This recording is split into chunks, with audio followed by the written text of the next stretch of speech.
여러분 안녕하세요. 믿음직한 원불대, 믿고 보는 원불대의 원영입니다.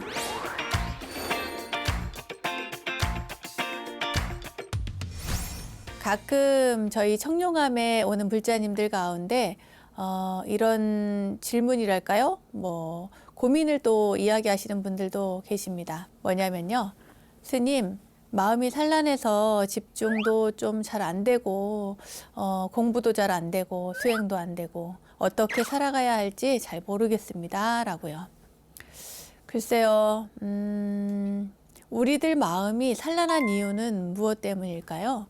이것에 대해서 우리 경전에는 그 원인을 밝히고 있는데요. 여러분 잘 들어보세요. 산란은 무엇을 인연으로 하는가?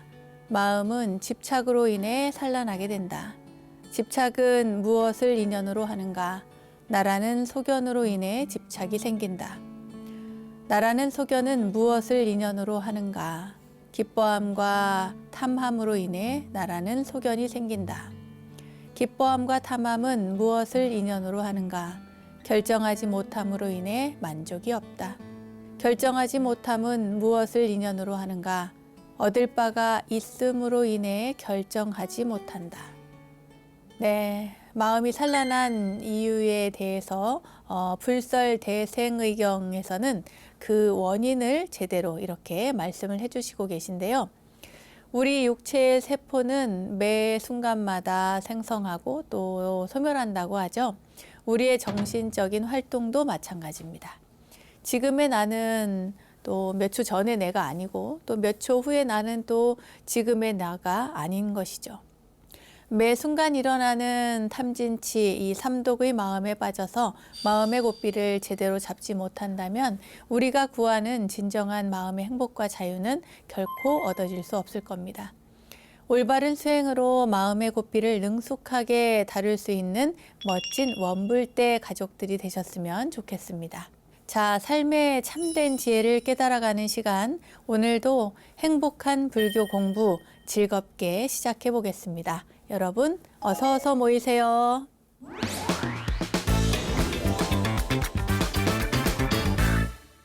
원영 스님의 불교 대백과 실전편 첫 순서는 알고 보면 약이 되는 수많은 불교 이야기들과 불교 지식을 내 안에 원불대 지식 플레이 순서입니다.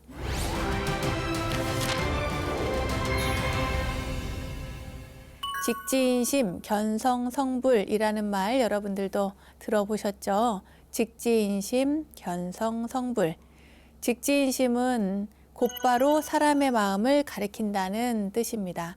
이건 뭐냐면 어떤 문자나 언어를 통해서 이렇게 바깥 대상에서 외부에서 어떤 것을 찾는 것이 아니라 자기 안의 마음을 잘 바라보아서 단번에 그 마음의 근원을 파악하는 것을 말합니다. 그러니까 직지인심, 곧바로 그 마음을 근원을 파악하는 거죠. 또한 이와 더불어서 빠지지 않는 게 바로 또 불립문자라고 하는 게 있습니다. 불립문자, 문자를 세우지 않는다는 거죠. 이 불립문자도 말하자면 경전이나 논서와 같은 그런 교학에 치우치기보다는 수행을 통해서, 그러니까 마음 수행을 통해서 깨달음을 얻는다라고 하는 의미입니다. 선정의 중요성을 강조한 직지인심, 견성성불, 이 말이 시작된 경전이 바로 능가경입니다. 능가경. 오늘은 선종의 그 종지이자 불립문자의 연원이 된 능가경에 대해서 배워보도록 하겠습니다. 능가경이라고 하는 경전의 이름을 여러분 들어보셨을까요? 네, 능가경 들어보긴 했는데 실제로 읽어보지는 못했다 하는 분들이 대부분일 것 같습니다. 우리가 쉽게 접하는 금강경이나 화엄경, 또 여러 가지 경전들이 많이 있겠죠. 법화경이라든지 열반경이라든지. 그런데 그러한 경전들은 알게 모르게 짧게라도 이렇게 읽어보고 또 절에 가서 독송도 하고 그렇게 해봤을 테지만 능가경은 사실 그 내용이 조금 어렵기 때문에 그래서 그런지 많이들 이렇게 접하거나 또 다 읽거나 그렇게 한 적은 별로 없다. 저는 이렇게 생각을 합니다. 그렇지만 오늘 이 시간을 통해서 능가경이라고 하는 경전의 이름만큼이라도 명확하게 여러분들 아시고 기본적인 내용이 무엇인지 그건 좀 알아두면 좋겠다 싶습니다. 능가경이라고 하는 경전은요, 원래 범어로는 이름이 랑가바타라 수트라입니다. 랑가바타라 수트라. 이게 뭐냐면 능가성에 들어가서 설한 경전이라는 뜻인데, 이 능가라고 하는 게 뭐냐면 이 말은 도달하기 어렵고 또 들어가기 어렵다는 뜻입니다. 불가도 난입, 그러니까 도달하기가 불가능한 그러한 곳, 들어가기가 너무나 난해한 그러한 것, 그것을 이야기하는데, 말하자면 무엇이 그렇게 도달하기 어렵고 들어가기도 어려운가?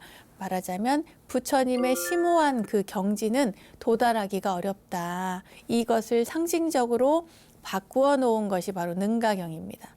이제 능가경에서는 그 심오한 내용들을 담고 있기 때문에 사실 설명이 조금 어려운 측면이 있습니다. 그렇지만 여러분 반야심경을 이해하시고 또 금강경도 이해하시고 뭐 이렇게 공부를 쌓아다 가다 보면은 이 능가경도 이해를 할 수 있을 것이라고 봅니다. 자, 능가경은요, 원래 인도 유가행파 계통의 경전입니다. 그래서 뭐 열애장에 대한 이야기들도 나오고, 그 부처님의 깨달음을 설명하면서 모든 분별 세계가 다 이 내 마음에서 비롯된 것이다라고 하는 유심사상을 주장하고 있습니다. 그러니까 유심사상, 이 오직 유자에다가 마음 심자를 써요. 오직 마음뿐이라는 거예요. 이 세상에 모이는 모든 것들이 다 내 마음이다. 내 마음이 만들어낸 것이다. 분별하는 모든 것들도 다 내 마음이 만들어낸 것이고, 이 마음을 조금 더 구체적으로 이렇게 해체시켜서 설명을 하기도 합니다. 그래서 팔식설이라고 하죠.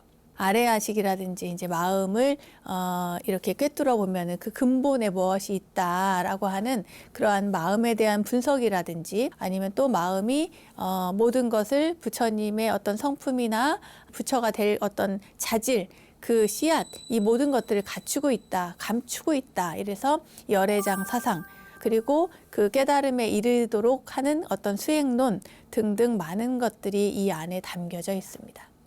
자, 이 경전 능가경의 여러분 첫 번째 가장 중요한 것은 바로 일체유심조입니다. 모든 것은 마음이 만들어낸다. 우리의 원효스님께서, 원효대사께서 일체유심조, 모든 것은 마음이 만든다라는 그런 이야기를 하셨죠. 오직 마음뿐, 이것을 유심사상이라고 합니다. 유심사상. 그리고 아래아식은 여러분, 우리가 아래아식을 유식할 때, 유식에 대해서 공부할 때 뭐 설명을 드린 것 같아요. 유식 사상할 때 아래아식은 이제 말하자면 내가 살면서 행하는 모든 것들, 경험이 되고 그리고 업이 되는 그 모든 것들이 저장이 된다는 겁니다. 그 저장이 되는 식을, 이것을 아래아식이라고 하는데, 아래아식에 저장된 것들을 또 우리가 꺼내서 또 사용을 하기도 하고, 또 어떻게 보면 그것이 바로 깨달음의 근원이 되기도 하고 그렇습니다. 또 아래아식뿐만 아니라 여기에서 중요한 것은, 지난 시간에 우리 열반경 설명할 때도 제가 또 설명을 해드렸는데, 열애장 사상이 나옵니다. 열애장 사상. 이 열애장이라고 하는 것은 열애라고 하는 것은 뭐예요? 부처님이죠. 장자는 창고 장자, 감출 장자입니다. 그러니까 이 말은 무엇이냐면, 모든 생명 있는 존재들은 부처님과 같은, 열애와 같은 본성을 다 구비하고 있다는 거예요. 어디에? 내 마음 안에. 특히 이 경전은 초기 선종에서 굉장히 중시됐어요. 능가경은. 지금은 좀 아닌 것 같습니다. 안타깝게도 능가경은 지금은 조금 생소한 경전으로 밀려나 있는 게 아닌가 싶어요. 왜냐하면 제가 이제 이렇게 보니까 능가경이 조금 일반적으로 접하기 어려운, 이해하기 어렵게 설명이 되어 있더라고요. 자, 그렇지만 이 능가경이 얼마나 중요한 경전이냐 하면, 우리가 이제 선종의 초조 달마라고 하죠. 첫 번째 이렇게 동방에 오셔가지고 첫 번째 달마대사로부터 이 선종의 법이 내려오는데, 이 달마대사가 해가대사에게, 이조 해가에게 이 경전을 전해줬다는 거예요. 이 능가경을 전해줬다는 겁니다. 그러니까 달마대사는 어떤 분이세요? 중국으로 건너와서 그래서 면벽을 오랫동안 하신 분이죠. 면벽을 오랫동안 하고 있을 때 이조인 해가가 그 달마대사에게 가서 법을 구하러 갔는데 그때 쳐다도 안 본 거예요. 그 굴 안에서 달마대사가 그 벽을 보고 그대로 앉아있고 쳐다도 안 봅니다. 근데 그때 얼마나 추웠는지 눈이 엄청 쏟아졌어요. 눈이 많이 내렸는데 이 해가가 이조 해가가 달마대사에게 상징적으로 바치는 게 있습니다. 뭘까요? 네, 여러분 놀라실 겁니다. 뭐 이미 잘 알고 계신 분들도 있겠지만 이 해가가 자신의 팔을 잘라가지고 그 법을 구하고자 하는 그 증거로서, 증명으로서 그 팔을 바쳤다는 그런 이야기가 있죠. 그렇게 해서 그 가르침을 구하는 그런 대단한 열정과 신심이 있었는데 이 달마대사가 이제 그래서 묻죠. 무엇을 구하려고 하느냐고 하면서 이제 하니까 이 해가 선사가 자신이 이제 마음이 괴롭다는 그런 이야기를 하죠. 그때 그 달마대사가 그 혼란스러운 마음을 가져와 봐라. 네 마음을 가져와 봐라. 어딘가에 있는지 찾아봐라. 이런 식으로 이제 얘기를 했다는 거예요. 이게 굉장히 많습니다. 달마대사뿐만 아니라 다른 뭐 승찬이라든지 사주 도신선사라든지 뭐 이런 분들도 그 일화 속에서 마음을 가져와 봐라. 마음을 찾아봐라. 이런 이야기가 참 많아요. 그러니까 말하자면 중요한 것은 마음이라는 거죠. 그때 이 달마대사가 이 이조인 해가에게 법을 전하면서 이것이 바로 열애의 심지요문이라고 하면서 그 4권짜리 경전을 줍니다. 그게 바로 능가경이에요. 사실 이 능가경은 4권짜리도 있고 7권짜리도 있고 10권짜리가 있는데 4권짜리는 조금 너무 축약이 돼서 그러니까 어려운 그런 느낌이고 10권짜리는 너무 방대하니까 낱낱이 읽어서 또 보급하기도 어렵고 하는 측면이 있었죠. 그래서 측천무후가 여러분 잘 아시는지 모르겠습니다. 측천무후라고 하는 그런 분이 있었는데 중국에 그 측천무후가 이 능가경이 그렇게 중요하다면 이것을 잘 그러니까 4권짜리의 장점과 10권짜리의 장점을 합해서 7권짜리로 이제 새롭게 번역을 해줘라. 제대로 된 번역을 좀 해줘라 해가지고 7권짜리가 그렇게 해서 탄생이 되었다고 합니다. 불교를 통틀어서 사상이나 이론뿐만 아니라 수행 방법에 대해서도 또 상세하게 나오는 그런 경전이어서요. 이 능가경은 아주 보물 같은 그러한 경전이라고 할 수가 있습니다. 능가경은 이렇게 시작을 합니다. 말하자면 부처님께서 능가성의 마라산정에서 수많은 비구들과 함께 계셨을 때 대해라고 하는 보살님이 있었어요. 이 대해보살님이 부처님께 질문을 합니다. 어떤 질문을 하냐면은 여러 가지 인생에 관한 그런 질문인데 108가지 질문이에요. 그래서 이에 대해서 부처님이 이 대해보살이 물은 그 말의 뜻을 설명하면서 깨달은 이치에서 보면 이 세상 모든 것은 실제로 존재하지 않는 허망한 모습에 불과하며 깨달음 그 자체는 말로써 표현할 수 있는 것이 아니다. 말 자체가 진리 자체가 되는 것이 아니기 때문에 그것은 마치 거북이 털이나 토끼뿔과 같다 그랬어요. 말로써 설명하는 것은 거북이한테 털이 있습니까? 거북이한테 털이 없죠. 토끼한테 뿔이 있나요? 토끼한테는 뿔이 없죠. 그와 마찬가지다. 있을 수 없는 일이다. 그러니까 말은 만들어져 있어도 실제 사물은 존재하지 않는 것과 같다. 이것을 기모토각이라고 하는데요. 우리가 이제 깨달음이라고 하는 것을 이렇게 말로써 깨달음은 이러이러해라고 설명을 할 수 있죠. 그러나 그 말이 이 문장이 없으면은 또 깨달음으로 갈 수가 없는 그러한 이상한 구조이기도 합니다만 부처님께서 말씀하시는 것은 이것은 기모토각이다. 토끼 뿔이 존재하나요? 존재하진 않죠. 거북이 털이 존재하나요? 존재하지 않습니다. 그것은 존재하지 않지만 거북이 털, 토끼 뿔 이렇게 말하면 이게 문장으로서는 뭐 그게 무슨 문제가 되거나 이런 건 아니잖아요. 그런 것처럼 사람들은 실제로 있지도 않은 그런 관념에 얽매여 산다. 이것을 표현한 구절이 바로 토끼뿔, 거북이, 털이라는 거예요. 자, 이 거북이 털과 토끼뿔 이러한 단어를 만들어낸 것이 바로 능가경입니다. 네, 능가경에서 전해진 것이고, 그리고 그것이 중국에 왔을 때 달마대사가 중국에 건너와서 제자에게 이것을 전하면서 능가경이야말로 열의 심지, 열애의 부처님의 마음을 담은 심지 요문이라고 했어요. 요문. 중요한 문이 될 수 있는 겁니다. 이것을 의지해서 수행할 수 있도록 그 지침을 삼도록 가르침을 주셨죠. 그리고 중국에 오직 이 능가경만이 있을 뿐이다. 능가경이 최고다. 달마대사는 그렇게 한 거예요. 그래서 중국에 와서 초기의 선종을 세우는데 그때 달마대사가 세운 초기의 선종을 능가종이라고 불렀습니다. 능가종. 뭔지 알겠죠? 능가경을 바탕으로 한 겁니다. 그래서 능가종이에요. 이것이 이 능가경이 나중에 선종에 큰 영향을 미쳤고, 그리고 그 능가경을 바탕으로 초기에는 그 이제 수행을 많이 했다는 그런 증거라고 할 수가 있습니다. 자, 보세요. 초조 달마, 2조 해가, 3조 승찬, 4조 도신, 5조 홍인, 그리고 6조 해능입니다. 이렇게 해서 쭉 선종이 이렇게 내려오는데, 이렇게 초조부터 뭐 달마대사부터 2조 해가, 3조 승찬, 4조 도신까지는 그런데 5조 홍인에 이르러서는 이 능가경이 좀 너무 난해하고 복잡해서 이것을 좀 대체할 수 있는 그런 경전이 없을까? 이렇게 찾다가 무엇을 선택했냐면 금강경을 선택을 하게 됩니다. 그러니까 그 전까지는 이 능가경이 제자들에게 많이 읽히고 능가경을 바탕으로 수행도 하고 또 능가경을 바탕으로 해서 부처님의 가르침을 이해하려고 했는데, 그 홍인대사부터는 이것을 대신해서 금강경을 수지 독송하고 금강경을 통해서 선수행을 할 수 있도록 하게 되었던 거죠. 그래서 이제 우리는 6조 해능 스님, 그리고 그 스승인 5조 홍인 스님, 이분들을 통해서 금강경을 전해받게 되고, 지금도 우리 한국의 대한민국의 많은 사찰에서는 금강경을 독송을 하고 있습니다.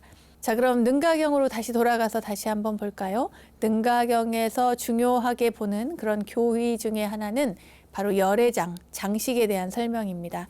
그것을 설명을 하자면, 그 내권이라고 했잖아요. 이제 달마대사로부터 받은 그 내권의 첫 품에 보면 일체 불어 신품이라고 하는 그런 품이 나옵니다.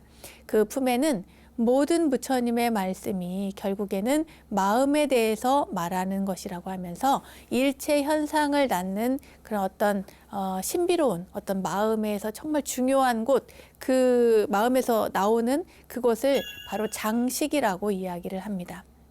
창고 장자를 쓰잖아요. 그 창고와 같은 역할을 하는 것이 바로 이 마음이고, 이것을 장식이라고 한 거예요. 장식. 그래서 그 감추어져 있는 의식, 식이다 해서 장식이라고 합니다.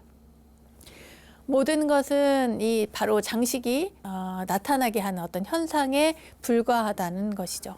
네, 여러분 지금 장식에 대해서 설명을 하고 있어요. 이 장식이 모든 것을 낳는다는 것은 마치 우리가 이제 바다에 갔을 때 보면은 바다가 끊임없이 파도가 일어나잖아요. 물론 뭐 이것이 그 여러 가지 뭐 중력도 작용을 하고 이렇게 과학적으로 설명을 할 수도 있겠지만, 우리는 이 바다와 파도가 일어나는 것, 이것을 어디에 설명을 하냐면 마음이 일으켜가지고 모든 현상들이 나타나고, 마음이 저 속에서 장식이 작용을 해가지고 현상적으로 분별하게 되고 나타나게 되는 그러한 것을 비유로서 설명을 하고 있습니다. 그러니까 장식이 모든 것을 낳는 것은 마치 큰 바다가 끊임없이 이 파도를 만들어내는 것과 같다고 보는 것이죠. 그런데 우리 보통의 이제 중생들이 보면은, 우리 중생들의 눈에는 물론 바다도 보이고 파도도 보입니다만, 이것을 이제 불교적으로 이해를 하자면 파도는 보는데 바다를 전체를 알지는 못하는 것과 다름이 없다는 거예요. 그러니까 우리는 현상이, 어떠한 사건, 사고나 현상이 일어났을 때 이것을 통찰의 힘으로 쫙 살펴보고 그것이 어디에서 일어났는가, 그리고 그 모든 현상들이 얼마나 허망한 일인가, 무상한 일인가, 이것을 꿰뚫어 봐야 되는데, 이것을 꿰뚫어 보지 못하고 그냥 피상적으로 현상적으로 일어나는 것만 알아보고 거기에만 빠져서 끄달리고 분별하고 마음을 일으켜서 괴로워하고 좋으니 싫으니 맞네 틀리네 이러한 얘기에 푹 빠져버린다는 것이죠. 객관을 인식하는 어떤 식심에 미혹하면 끝내 자기 마음인 장식을 알지 못한대요. 이게 무슨 말이냐면, 제가 얘기한 것처럼 이렇게 통찰력 있게 이 거리를 두고 일정 부분 거리를 두고 객관성을 가지고 인식을 하면 되는데, 근데 이거를 분별하고 나누고 쪼개고 너와 나 또 어떤 뭐 맞고 틀리고 이런 모든 것들에 끄달리다 보면은, 그러면 자기 내면에서 정말 근원적인 마음이 일으킨 그 번뇌의 세계를 벗어나지 못하게 된다는 거예요. 그래서 이 장식의 어떤 이치를 깨닫기 위해서는 우리가 선수행을 열심히 해야 된다. 선수행이라는 것이 결국에는 내 마음을 닦는 거거든요. 자, 열의 심지를 닦는 것이 바로 선수행이다. 이러한 가르침을 주는 것이 바로 능가경입니다. 자, 능가경에 대한 자세한 설명은 여기까지 하고, 그럼 함께 문제 풀러가 볼까요? 자, 그럼 첫 번째 문제 보겠습니다. 다음 중 달마대사가 해가 스님에게 전한 경전은 1. 금강경, 2. 반야경, 3. 능가경, 4. 법구경.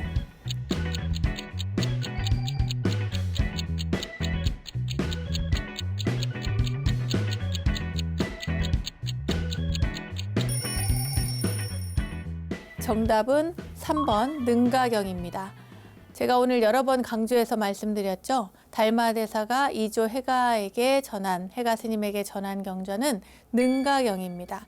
능가경은 많은 어떤 수행에 있어서 필요한 이야기들 뿐만 아니라 부처님의 그 심지, 그 부처님의 마음자리로 바로 들어갈 수 있는 요문이라고 해서 최고의 경전으로서 달마대사가 그렇게 강조를 하셨는데요. 그 내용을 보면은 조금 체계적이고 또 한편 어렵기도 하고, 그래서 많은 이들에게 그렇게 이렇게 폭넓게 알려져 있지는 않았던 것 같습니다. 어쨌거나 중요한 것, 질문은 달마대사가 해가 스님에게 전한 경전은 능가경이라는 것 여러분 꼭 기억하시기 바라겠습니다. 다음 문제 보겠습니다. 오직 마음뿐이라는 의미로 우리가 경험하는 모든 현상이 마음의 작용에서 비롯된다고 생각하는 능가경의 사상은 무엇인가? 1. 불성사상, 2. 중관사상, 3. 반야사상, 4. 유심사상.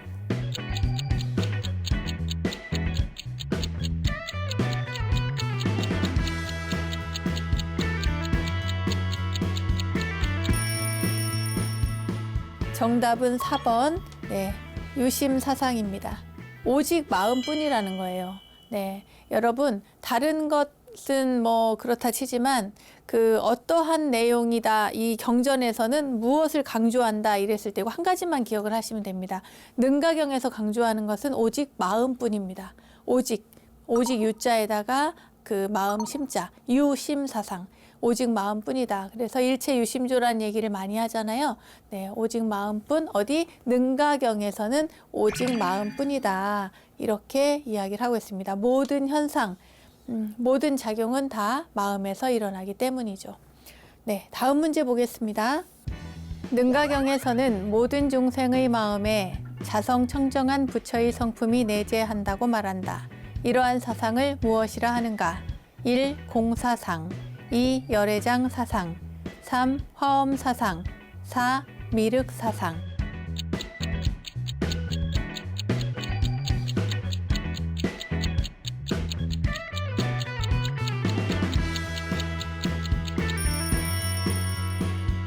정답은 2번 열애장 사상입니다. 굉장히 중요한 단어가 나왔어요. 아까 유심사상 못지않게 중요한 단어입니다. 열애장 사상. 우리 모두는 다 열애에 심성을 가지고 있다. 열애가 될 수 있는 그 자격이 있고 모두가 다 하다못해 그 정말 구제불능이야 라고 생각되는 그러한 존재들까지도 모두 성불할 수 있다. 그러한 이야기를 하고 있습니다. 그러니까 열애가 내 안에 감추어져 있어요. 불성사상과도 유사하죠. 그래서 열애의 성품이 갖추어져 있으니까 그 감추어진 열애의 성품을 꼭 발견하시기 바라겠습니다. 오늘 능가경에서 여러 가지 설명을 해드렸지만 능가경은 정말 우리가 부처가 될 수 있다는 것, 그리고 모든 것이 다 마음에서 비롯된다는 것, 그러니까 내 마음을 잘 다스리는 것이 가장 중요하다라고 하는 가르침을 담고 있습니다. 여러분 모두 오늘 하루를 돌아보면서 내 마음을 내가 어떻게 썼는가, 내 마음을 내가 어떻게 다스려야 하는가 생각해 보시기 바라겠습니다. 오늘 능가경에 관한 문제풀이는 여기까지 하겠습니다.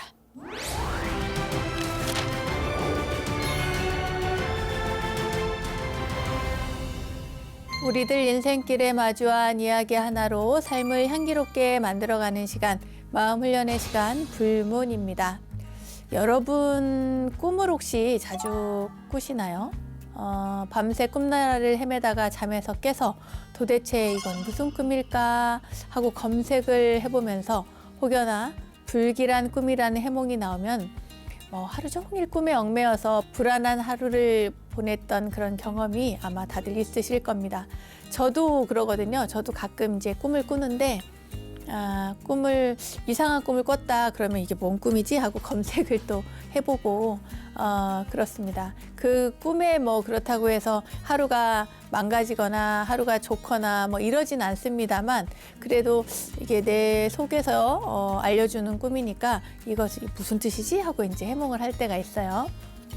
자, 여러분 그런데 우리가 꿈보다 해몽이라는 말이 있잖아요. 꿈을 어떻게 해석하느냐, 그리고 그 꿈에 얽매이지 않고 마음을 어떻게 다스리느냐에 따라서 우리 앞에 펼쳐질 이 시간들도 또 우리가 스스로 만들어갈 수 있는 게 아닌가 싶습니다. 그 예시를 보여주는 경전의 이야기가 있어서 오늘 소개를 해드리려고 합니다. 과연 어떤 이야기인지 지금부터 들려드릴게요. 부처님이 사위성의 기원정사에 계실 때 일입니다. 하루는 그 빠세나디 왕이 꿈을 꿨어요. 근데 그 꿈이 10가지나 된 거예요. 우리 왜 이 꿈 꿨다 저 꿈 꿨다 하잖아요. 그런 것처럼 꿈을 굉장히 많이 꾼 거죠. 10가지나 꿨으니까. 그런데 이 꿈이 너무나 꺼림칙한 거예요. 너무나. 그래서 이게 도대체 무슨 일이지? 혹시 너무 안 좋은 꿈이라서 앞으로 나한테 너무 안 좋은 일이 생기려나? 또 왕이니까 우리나라에 좀 안 좋은 일이 생길까 굉장히 걱정을 많이 한 거예요. 그래서 꿈풀이를 잘 한다고 하는 바라문을 불러서 그 꿈 해몽을 한번 해보라고 합니다. 그랬더니 이 바라문이 와서 하는 얘기가 이건 굉장히 흉몽이라는 거예요. 왕 그리고 태자가 다 죽을 그런 흉몽이라는 거예요. 그러니까 이러한 흉몽을 꿨을 때는 이제 나쁜 일이 생기니까 이 죽을 운을 이제 물리쳐야 된다.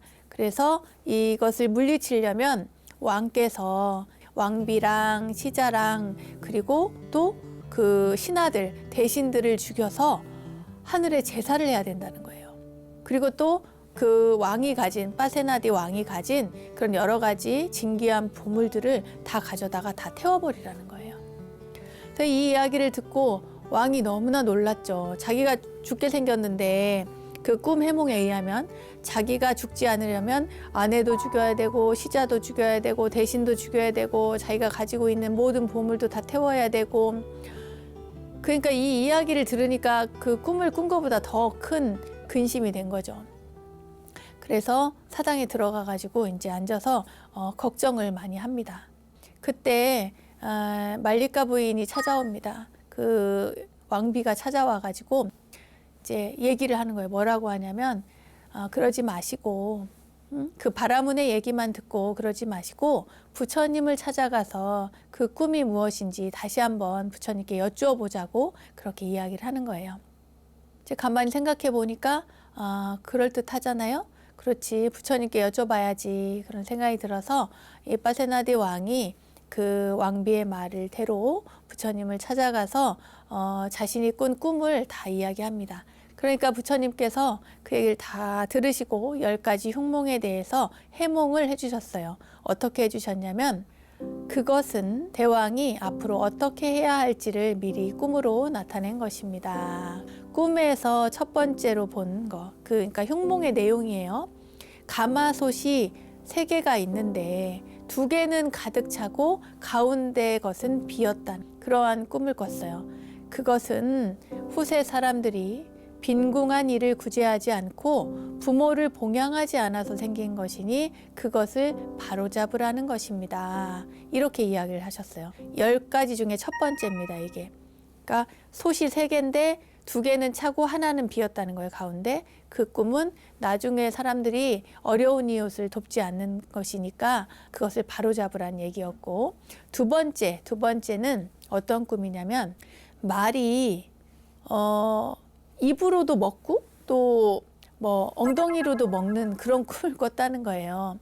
그러니까 이 꿈에 대한 해몽, 부처님의 해몽은 나라의 관리들이 나라의 녹봉으로도 먹고 백성들에게서 빼앗아서 백성들이 먹어야 될 식량까지도 다 빼앗아 먹는다는 그런 뜻이니 이것을 바로잡으라는 거예요. 나라를 잘 다스리려면 관리들을 잘 관리해야 되잖아요. 그러니까 이런 부패한 관리들이 없도록 바로잡으라고 하는 것이 그 꿈의 해몽입니다. 그리고 3번째는 어떤 꿈이었냐면 큰 나무에서 꽃이 핀다는 그런 꿈이었는데요. 이것에 대해서 부처님께서는 백성들이 부역이 너무 많다. 그러니까 말하자면 큰 나무에서 꽃이 피면 되게 좋은 꿈인 것 같은데 이게 그렇지가 않고 일이 너무 많다는 거예요. 백성들이 일이 너무 많아서 일찌감치 병이 들고 늙어서 머리가 금방 젊은 나이에도 하얗게 된다는 거예요. 그러니까 부역이 너무 많게 해서는 안 된다. 백성들을 너무 괴롭혀서는 안 된다. 이제 이것을 바로잡으라는 그런 꿈이라고 부처님이 알려주셨어요. 그리고 네 번째로 본 그런 꿈은 작은 나무에서 열매를 맺는 그런 꿈이었대요. 그래서 작은 나무에서 열매를 맺는 꿈은 그러면 좋은 건가? 아니죠. 부처님이 뭐라고 하시냐면 작은 나무에서 열매를 맺는 것은 풍속이 문란해서 작은 나무, 그러니까 나이가 어린 아이들, 그러니까 15살도 못 되어서 아이를 안고 돌아온다는 뜻이래요. 그러니까 작은 아이가 아이를 낳는 그러한 것을 이제 부처님께서 해몽을 해주셨어요. 그러니 어린 아이가 아이를 낳는 그런 일은 없도록 해라. 그것을 바로잡아야 된다. 이렇게 얘기를 해주셨고요.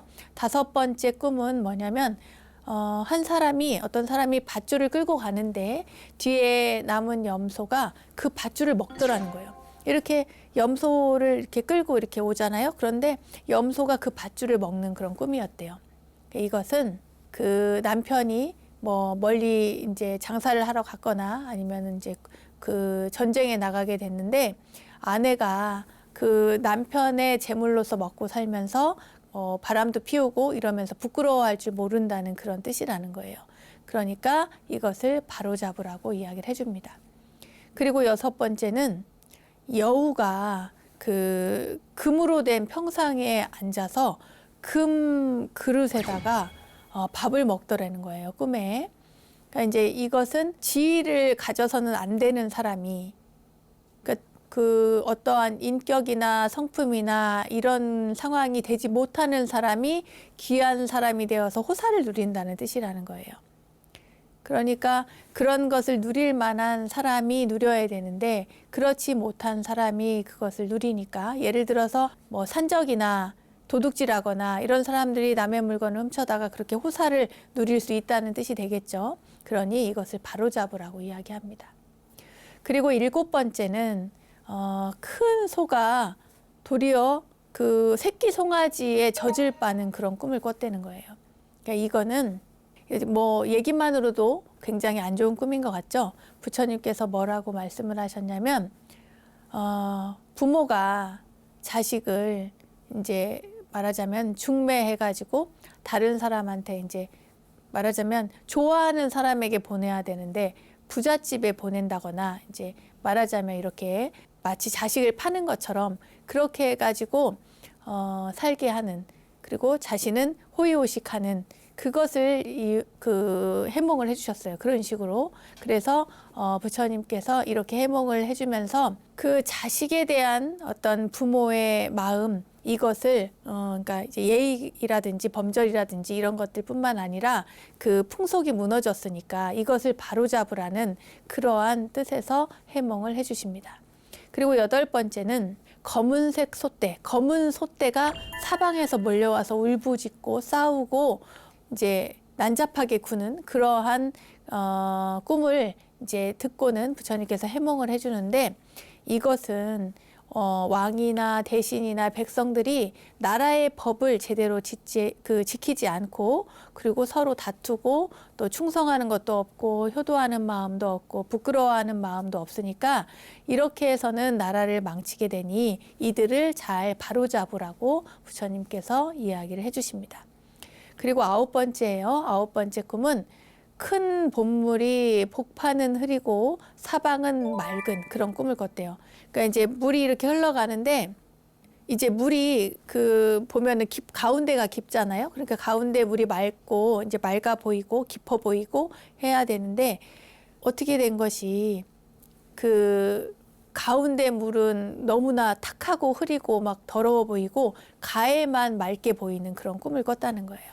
그러니까 부처님께서 이 꿈은 중앙에 사는 사람일수록 충성과 효도를 해야 되는데 그러지 않고 은혜도 모르고 의리도 저버리고 뭐 그렇게 오히려 저 멀리 떠나 있는 변방에 사는 사람들이 도리어 은혜도 알고 의리도 아는 그런 형국이니 도심에 살고 또 중앙에 사는 그런 사람들, 그리고 성 안에 사는 사람들이 바르게 살 수 있도록 바로잡으라고 그렇게 알려주신 겁니다.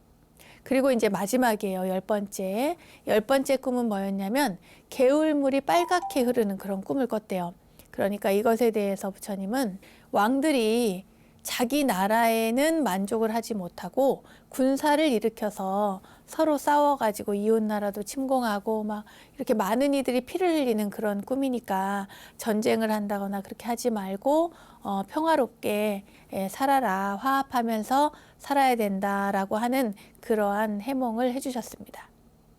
그래요. 이제 이렇게 부처님께서 많은 제대로 된 해몽을 해주셨어요. 막 이렇게 살생해가지고 제사 지내고 이런 얘기를 안 하시고, 바르게 행하면 좋은 일이 생길 것이고 어리석은 행을 하면 나쁜 길로 떨어질 것이다, 이런 이야기를 해준 거죠. 이제 파세나디 왕은 부처님의 꿈 해몽을 듣고는 그제서야 안심이 되고 내가 나라를 좀 더 잘 지혜롭게 잘 다스려야겠구나, 이런 생각을 하면서 두려움이 없어졌대요. 그래서 그 왕이 궁으로 돌아와서 왕비와 함께 또 백성들에게 선정을 베풀고 또 삿된 소견을 가진 바라문이나 대신들은 멀리하고 나라를 이제 평화롭게 태평하게 잘 살 수 있도록 일을 잘 꾸렸다고 합니다. 네, 오늘은 이 불문이 내용이 굉장히 좀 길었어요. 길기는 했는데 그래도 우리가 어떻게 살아가야 될지 그 이야기를 잘 해주신 것 같습니다. 글쎄요, 꿈이라고 하는 것, 사실 뭐 꿈이 그냥 꿈인데 우리가 또 무의식을 반영하는 것이라고 생각해서 자꾸만 또 꿈에 집착해서 생각을 하는 경우들이 있잖아요. 그러니까 정말 꿈을 꾸고는 그 꿈을 내가 제대로 해몽한다면 내가 어떻게 살아야 할지를 생각해 봐야 됩니다. 내가 어떻게 살아야 되지? 이런 꿈은 도대체 무슨 의미이지? 그렇다면 자신이 처한 현실과 내 주변을 잘 돌아보면 그러면 스스로도 답이 잘 나옵니다. 말하자면 잘못된 것은 바로잡고 나쁜 것은 좀 멀리하고 어진 마음으로 살아가면 되니까요. 그러니까 나쁜 꿈을 꾼 날에는요, 여러분 더 좋은 마음으로, 넉넉한 마음으로 사람들에게 베풀면서 자비롭고 또 지혜롭게 그렇게 살면 좋겠습니다. 자, 그럼 여러분께 다시 한번 묻겠습니다. 여러분은 꿈에 연연해서 좋고 나쁨을 따지시나요? 만약 그렇다면 오늘부터는 더 지혜롭게 해몽하고 마음가짐을 달리해 보시기 바랍니다.